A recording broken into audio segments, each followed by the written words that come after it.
now I'm going to read a poem which is kind of a semi-ballad about a city called Hyderabad, which is located in India, south of India. So the quick overture to this poem is that this poem describes the birth of a city, the Hyderabad, from Golconda. Golconda is basically a fort in Hyderabad, which is now Hyderabad anyway. So more particularly, this poem describes how the city Hyderabad was built from Golconda by the king Quli Qutb Shah, and it was christened to Bhagnagar initially and then to Hyderabad later. The poem reads like this. Golconda was impregnated with blocks of Hindus, Muslims, Parsis, Christians, of Sikhs, Jews, Jains, Buddhists. Days, weeks, months, years, morning and evening, Golconda was brimming with the hordes. She reached a crescendo for confinement. Bhagnagar born from the womb of Golconda, like a butterfly from a caterpillar. The neonate was featured with fanfare. Bhagnagar is gleaming in her gay prime. Flushed she was with the florets of lilies, roses, lotuses, daisies, phrases, gardenias, cyclamens, jasmines, daffodils. The sight was sound to eyes and music to ears. She was a sinuous beauty, her smile unbeknownst to earth, her coruscating eyes dashing in all directions, her soul redolent of Islamic heaven. The cliff Bhagnagar forded through. The walls of Golconda dinned with her name. Hush deep as sky fell in the fort. Discordance took its shape and danced like a tempest on a silent ocean, lashed by tides obstreperously. Between Quli and his sigh on a Hindu name, like a river to an ocean, Quli acceded, scratching his pate, scrambled for words. The tongue does not betray the glossary of Islam, perform the ritual of transliteration and rechristened the city to Hyderabad. So now that city was born. Now I'm going to another poem, which is the Hyderabad Scamelet. This poem describes how Hyderabad has been nurtured after its formation from Bhagnagar in Bakshi's lap. So Bakshi is basically the daughter of Quli Qutb Shah and Bhagmati.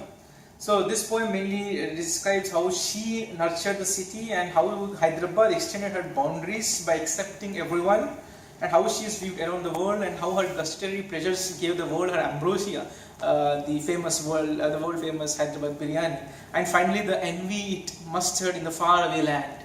Do you know what is that land? It's Britain. So here it goes.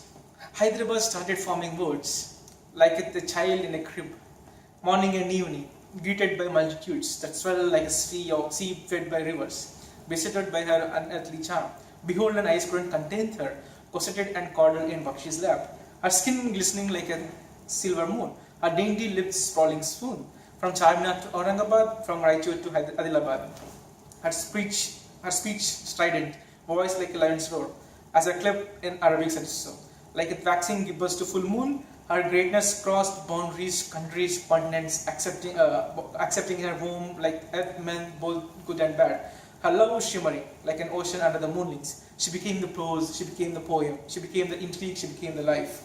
Eclectic was her gustatory delights, her palate slicked in surfeit of Kupani Kamita, Double Kamita, Pattar Ka Ghost, Hyderabad Ka Mark. Her tongue blessed the grains of manufactured ambrosia, celebrated as Hyderabadi Biryani. Zephyr flared her nostrils, wafting the aroma of Irani chai. Her gullet lummed salty, sugary and velvety Usmania biscuit, while shine in her postprandial face unmatched to all the fire mustered in the world. Opulent she was in the raiment of jewelry glittering like thousand suns, with the Kohinoor, the Dharanur, the Jacob, the Hope, the great Mughal, the Olaf. The skies they opened, her blinding sight reached miles and miles away, pangs of envy unleashed in a far-off land, miles and miles away, which is Britain. Thank you. This is the story of the city Hyderabad. And now I have written another poem, which is my actually second poem. I penned this in Dorset while I was doing a photography. So this poem basically describes the emotions running down through my body while I'm doing photography. So how I'm basically describing the situation of situation when I'm doing photography. So sun rose to his zenith, clouds scudding home, uncapping the piercing sun. Sunbeams cleaving the ocean surface and diving into plumbless depths. Turquoise waters cradling scurries, tides drawing in and out. People chattering and children groaning as I step on the hem of a cliff. The captive in my camera, the captivating beauty of waves carrying spume.